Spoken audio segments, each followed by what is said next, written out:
네, 오늘 말씀 제목은 이제 비방과 판단인데, 이제까지 살아오면서, 본의 아니게 자기의 그 사실과 다르게 그 비방을 받아 본 적이 한두 번 있을 것입니다. 또 그것도 더구나 교회 내에서 성도들 간의 그런 일을 한두 번은 이제 겪었을 수도 있고, 또 다른 사람에게 그런 것을 비방이나 판단을 하게 된 데에 대해서 어느 누구도 나 그런 적 없어 이렇게 자신 있게 말할 분도 아마 없을 것 같습니다. 그래서 오늘은 이 야고보서 4장 11절부터 12절 말씀을 통해서 이러한 부분에 있어서 하나님의 말씀이 무엇을 말하는지 살펴보겠습니다. 야고보서 4장 11절 12절입니다. 준비되셨으면 두 절이니까 다 같은 목소리로 읽겠습니다. 시작. 형제들아, 서로 비방하지 말라.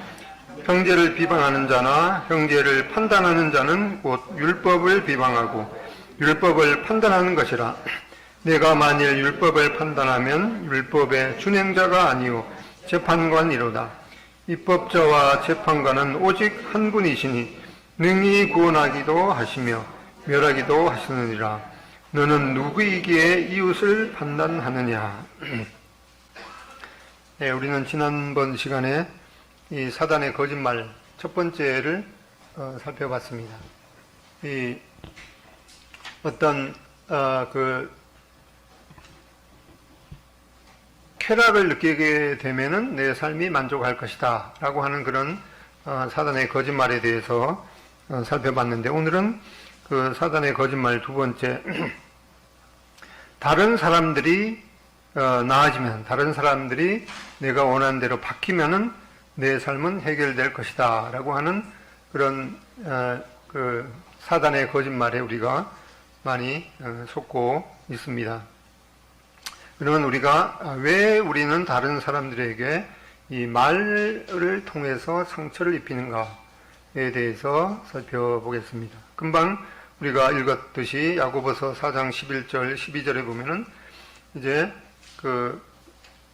이 비방이라는 말이 세 번 나오죠. 비방하지 말라. 또 형제를 비방. 그 다음에 판단 하고 맨 마지막에 또 판단. 이렇게 비방과 판단이 우리 특별히 여기 보면은 형제들아 이렇게 하면서 이거는 세상 사람들과의 그 문제를 말하는 것이 아니라 교회 내에서 이 형제들 간, 또 자매들 간 이런 문제가 일어나는 것이 있는데, 여기 비방하지 말라 이런 것이 이제 현재형으로 되어 있죠. 이거는 이 습관적으로 이런 다른 사람을 비방하고 판단한 이런 것이 뭐 이 초대 교회나 지금 이 현대 교회에도 만연해 있는 것을 보게 됩니다. 그래서 우리는 뭐 초대 교회의 그런 순수성으로 돌아가자 그런 말을 자주 하게 되는데, 이런 것을 보면은 초대 교회로 돌아가고 싶지 않죠.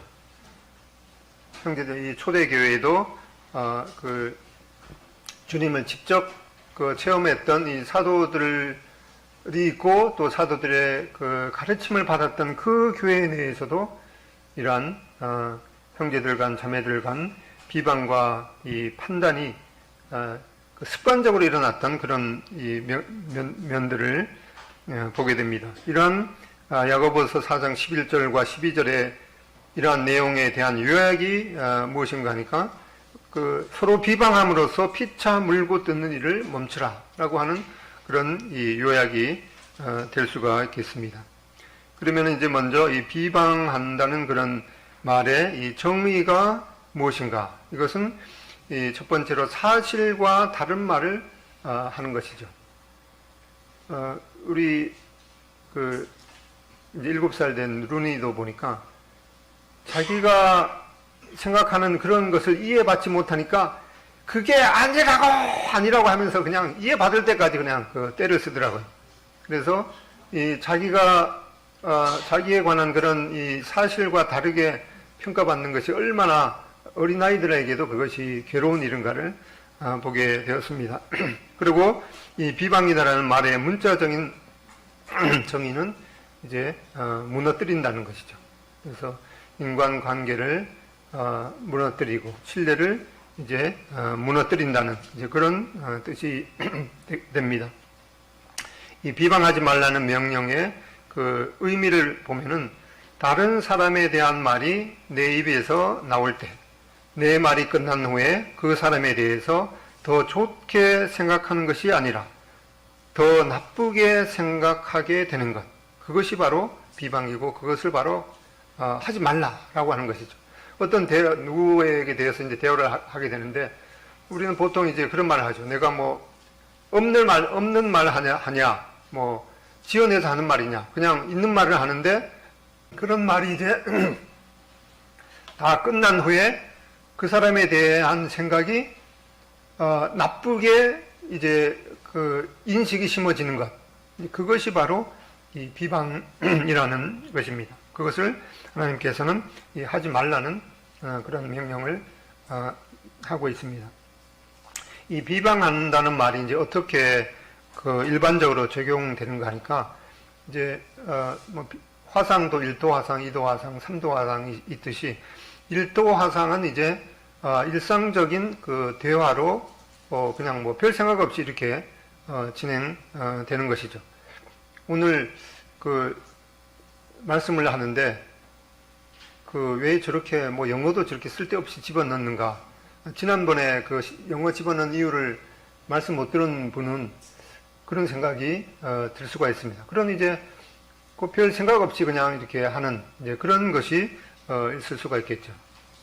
누구에 대해서 오늘은 뭐 저 사람은 왜 저렇게 짧은 치마 입고 왔냐? 오늘 혹시 짧은 치마 입고 오신 분이 혹시 있을지 모르는데 뭐 그거 생각하고 제가 하는 말이 아니라 그런 생각을 이제 그런 일상적인 대화를 할 수가 있다는 것이죠. 그것이 이제 그 일상적인 대화 가운데 그 비방이 그 들어가는 것이죠. 그래서 혹시라도 이제 교회 나올 때 자매님들이 어떤 옷을 입고 나서 어때? 이렇게 물으면은 뭐라고 대답해야 됩니까? 그거 말고 다른 게 조금 이런데 그랬다가는 이제 안 됩니다.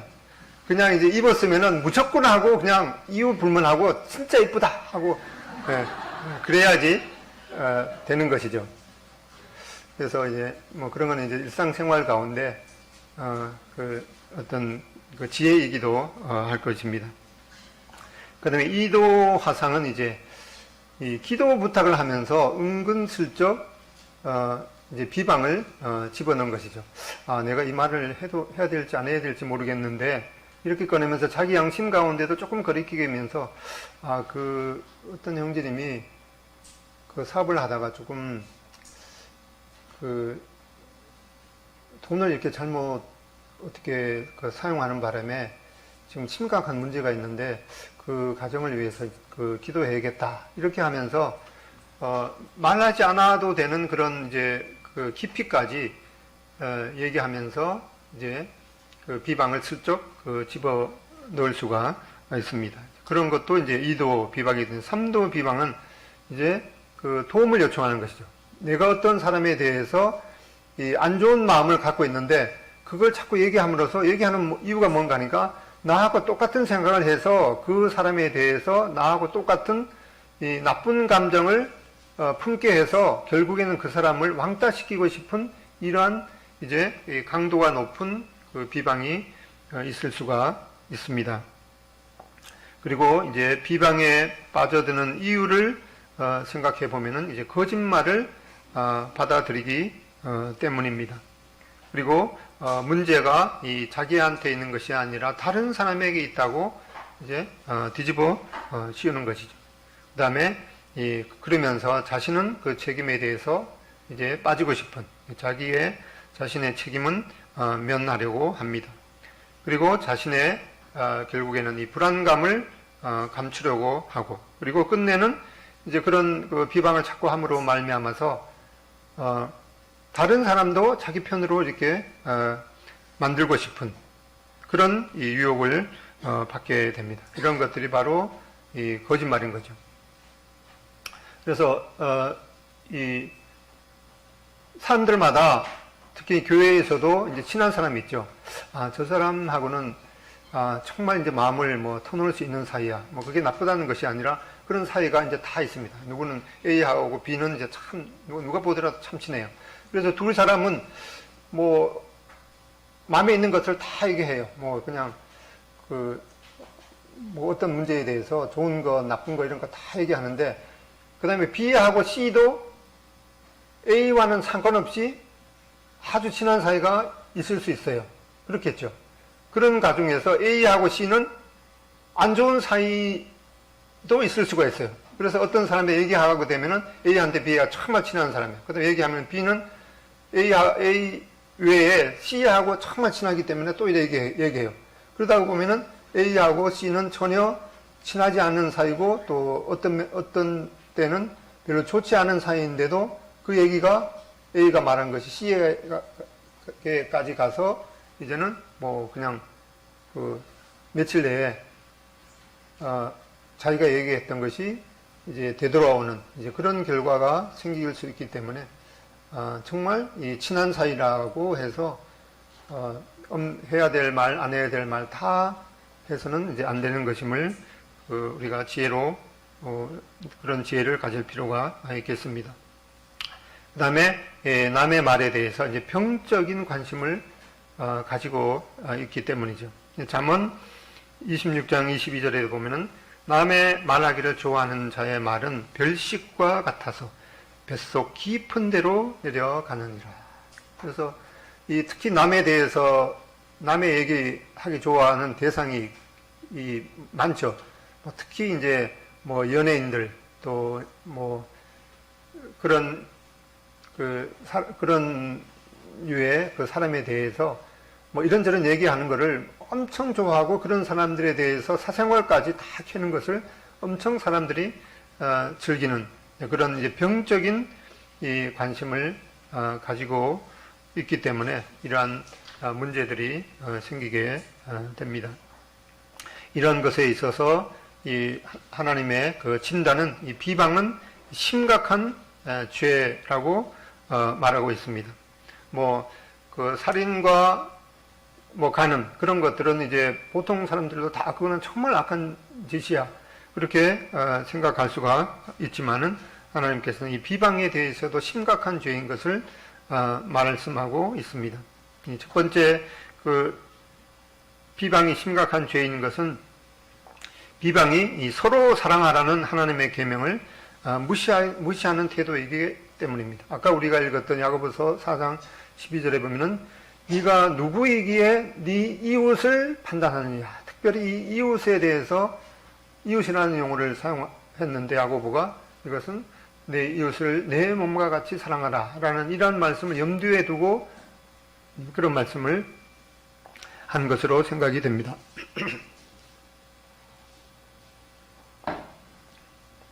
아까 이 살인이나 또 간음이 뭐 보통 사람들이 다 생각하는 심각한 이제 죄인 것을 우리가 알고 있지만은, 이 잠언 6장 16절로 19절에 보면 하나님께서 싫어하는 것 그 7가지를 이렇게 언급했는데, 그 7가지 중에 3가지가 이 비방하는 것과 관련이 되어 있습니다. 가능하면은 잠언 6장 16절 19절 한번 이 암송할 필요가 있겠죠. 하나님이 싫어하는 것, 그걸 뭔지 알아야지 그걸 이제 안 하게 되니까. 첫 번째는 이제 교만한 눈, 그 다음에 거짓된 혀, 그 다음에 무죄한 자의 피를 흘리는 손, 악한 계교를 꾀하는 마음, 빨리 악으로 달려가는 발, 그 다음에 거짓을 말하는 망령된 증인, 형제 사이를 이간한 자들이라. 여기 7가지 하나님께서 싫어하는 것을 언급하셨는데, 거기에 파란색을 칠한 이 3가지, 거짓된 혀, 비방과 관련이 있죠. 그 다음에 거짓을 말하는 망령된 증인, 이것도 거짓을 통해서 이제 자기 책임을 면하고 다른 사람을 뒤집어 씌우는 그런 것이기 때문에 비방과 관련이 있습니다. 그 다음에 7번에 있는 3번째, 형제 사이를 이간하는 것. 이렇게 이 3가지가 하나님이 싫어하는 7가지 중에 3가지가 비방과 관련되어 있기 때문에 하나님께서 이 비방하는 것을 얼마나 심각한 죄로 여기시는지 우리가 마음에 새길 필요가 있겠습니다. 또 이렇게 성경에는 이 구절 외에 이 비방하는 것에 대해서 여러 차례 경고하는 것을 보게 됩니다. 에베소서 4장 31절에 보면은 너희는 모든 악독과 노함과 분놈과 떠드는 것과 비방하는 것을 모든 악의와 함께 버리라. 이렇게 에베소서 4장 31절에도 말씀하고 있습니다. 이렇게 하나님께서는 이 형제를 비방하고 형제 사이를 이간하는 것에 대해서 얼마나 싫어하시는지 우리가 그 하나님의 마음을 알 수 있어야겠습니다. 야고보서 4장 11절에 우리가 읽었던 형제를 비방하는 자나 형제를 판단하는 자는 곧 율법을 비방하고 율법을 판단하는 것이라.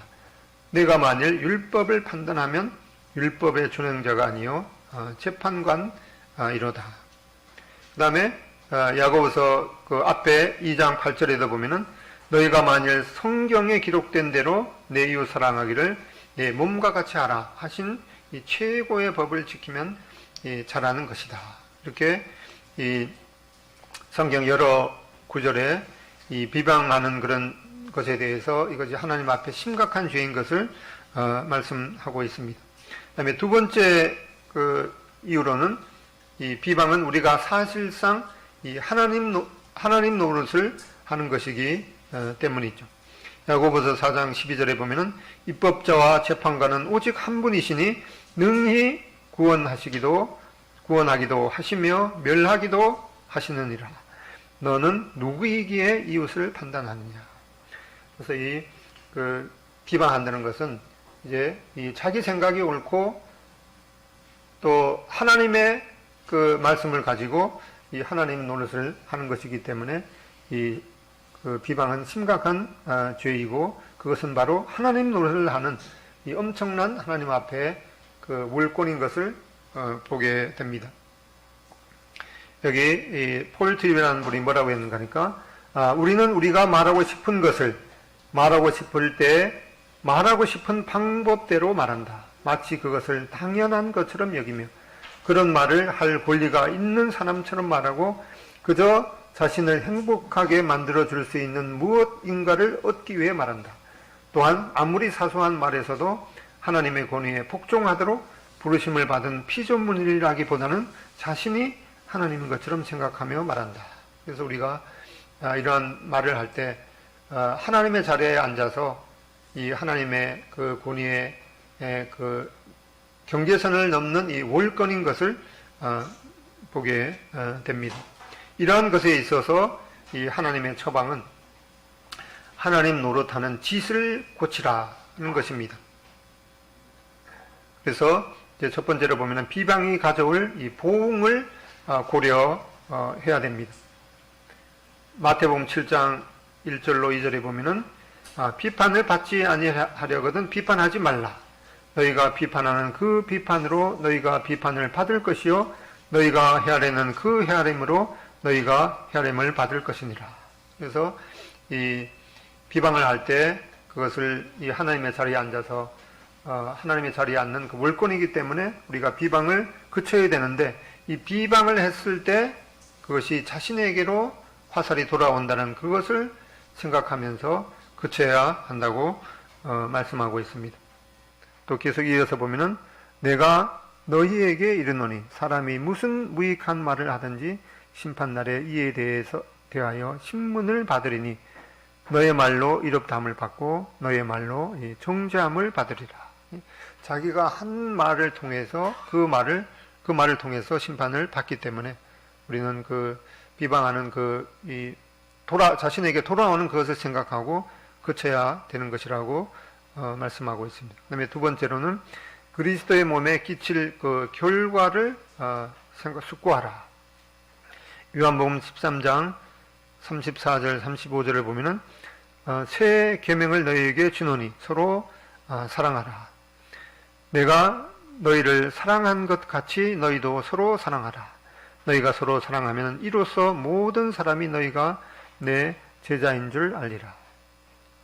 우리는 이 세상 사람들이 우리가 그 성경 말씀대로 우리가 진리를 행하고 또 그런 것에 있어서 감동받는 것이 아니라 우리가 서로 이 사랑할 때, 저 사람들은 정말 하나님의 사람이구나 라고 하는 것을 알게 된다고 말씀하고 있습니다. 이 혀가 초래할 수 있는 중상모략의 파괴력을 보면은, 나는 다른 사람에게 치명적인 타격을 가할 수 있는 힘과 기술을 가지고 있다. 나는 사람을 죽이지 않고도 승리할 수 있다. 나는 가정과 교회와 국가를 파괴한다. 나는 수많은 사람의 인생을 파괴한다. 나는 바람의 날개를 타고 여행한다. 아무리 순결한 사람이라도 내게는 무력하며 아무리 정결한 사람도 내게는 무력하다. 나는 누구이겠습니까? 나는 새치혀다. 네, 이 새치혀가 얼마나 막강한 그런 이 파괴력을, 다른 사람을 또 국가를, 교회를 파괴할 수 있는지 보게 됩니다. 계속해서 이어보면은 나는 진리와 정의와 사랑을 경멸한다. 나는 나의 희생자를 전 역사와 전 세계에 갖고 있다. 나는 바다의 모래보다 더 많은 나의 노예를 거느린다. 나는 결코 망각하지 않으며 결코 용서하지 않는다. 나의 이름은 충성모략이다. 이건 어떤 애틀란타 저널에 실린 글인데, 이 충성모략이라는 것이 얼마나 사람들에게 치명적인 그런 이 파괴를 갖고 있는지 보게 됩니다. 그 다음에 이 하나님의 처방을 보면은 이 거짓말을 받아들이지 말라라고 하는 것입니다. 로마서 2장 3절에 이런 일을 행하는 자를 판단하고도 같은 일을 행하는 자들아, 사람아, 너가 하나님의 심판을 피할 줄로 생각하느냐. 우리가 하나님의 그 자리에 앉지 말아야 될 것을 말씀하고 있습니다. 이 찰스 인돌 박사님은 이 비판하지 말아야 될 7가지 이유를 말했는데, 첫째, 우리는 모든 사실을 다 알지 못한다. 둘째, 우리는 그 동기를 완전히 이해하지 못한다. 셋째, 우리는 완전히 객관적으로 사고할 수 없다.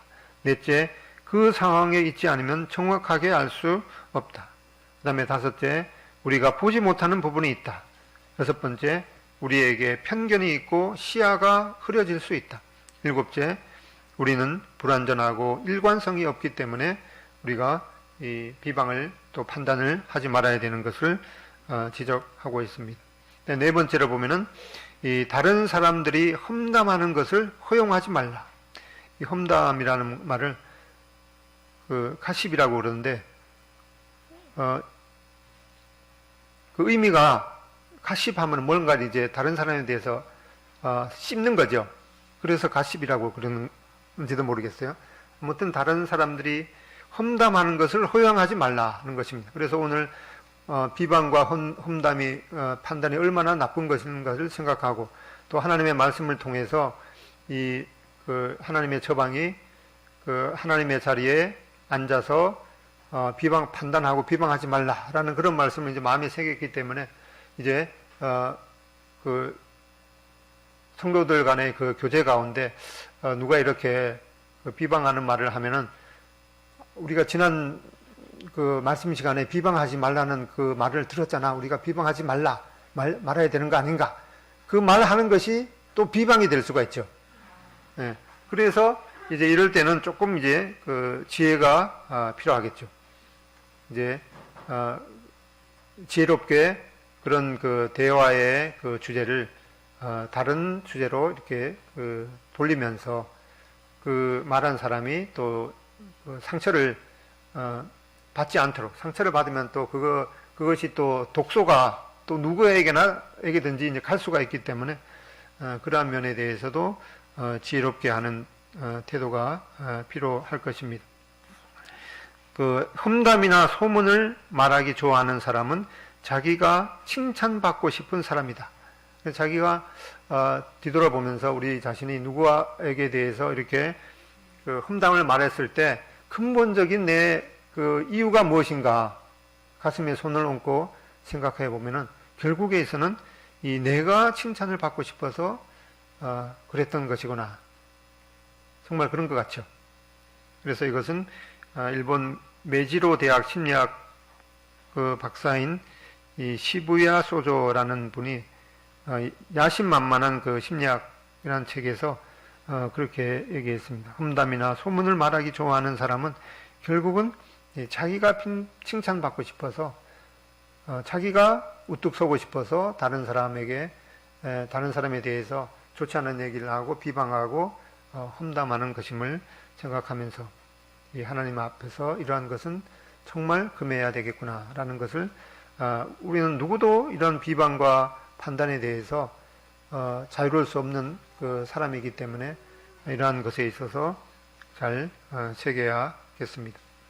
이건 이제 어떤 그 외국 인터넷 사이트에 적혀 있는 글인데, 험담은 적어도 3명을 해친다. 험담하는 것은 살인보다 더 위험하다. 살인은 한 사람만을 죽이는 것이지만 험담은 반드시 3명을 해치게 된다. 험담하는 그 장본인, 그것을 제지하지 않고 듣고 있는 사람, 그리고 그 험담의 대상이다. 험담을 하는 사람은 흉기를 사용해서 남을 해치는 것보다 더 큰 죄를 짓는 것이다. 또 흉기는 가까이 다가가지 않으면 상대방을 해칠 수 없지만 험담은 멀리 떨어져 있는 사람도 해칠 수 있다. 불타고 있는 장작에 물을 끼얹으면 속까지 젖어들어 꺼지지만 험담을 전해 듣고 분노에 차 있는 사람에겐 아무리 사죄한다 해도 그 마음속의 불을 꺼줄 수가 없다. 제 아무리 착한 사람이라 할지라도 남의 험담을 즐겨 한다면 훌륭한 궁전 옆에 위치한 지독스런 악취의 푸대집과 같아. 인간이 하나의 입과 2개의 귀를 가지고 있는 것은 말하기보다 듣기를 2배로 더 하라는 뜻이며, 손가락이 자유자재로 움직이는 것은 남의 험담을 듣지 않기 위해서다.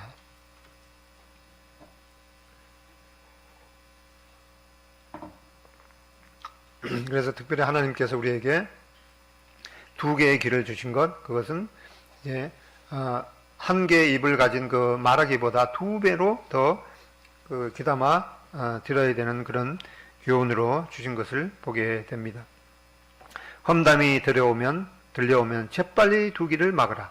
물고기가 언제나 입으로 낚시바늘을 물어 잡히게 되듯 인간 또한 입이 문제이다.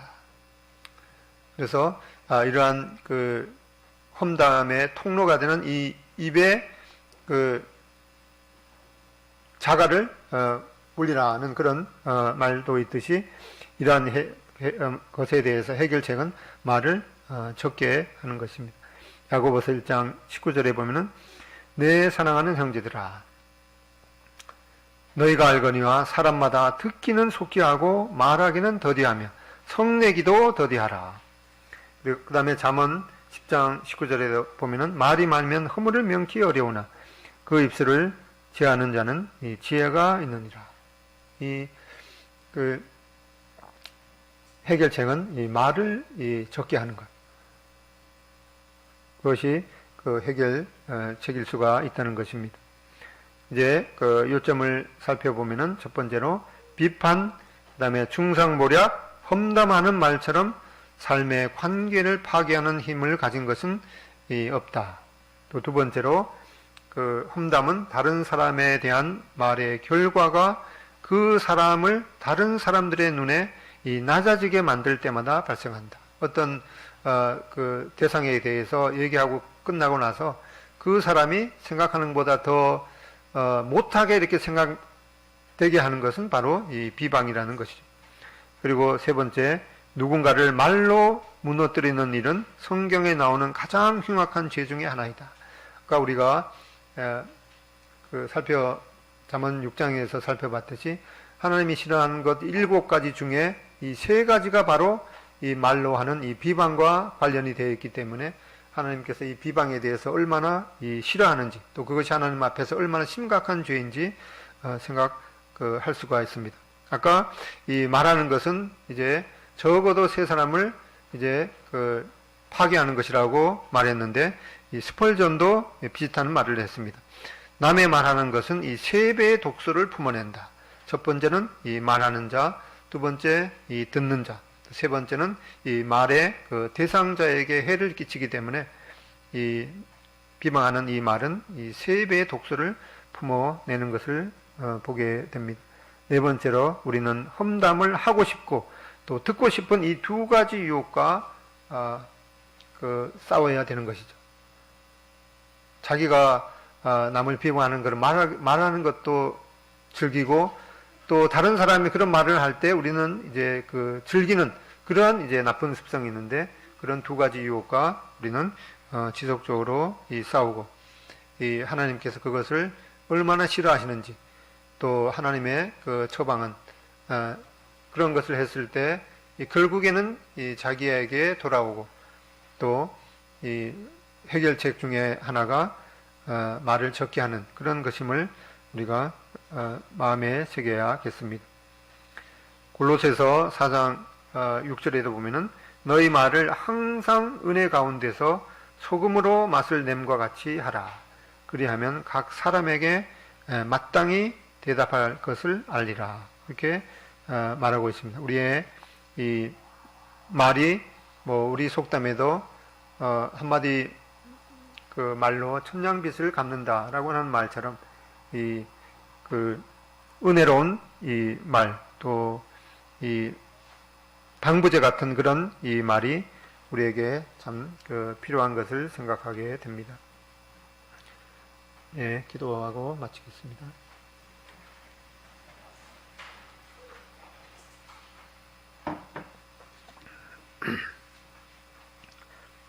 아버지 하나님, 오늘 우리가 야고보서 4장을 통해서 보게 될 때 초대교회 가운데에도 성도들 간에 비방과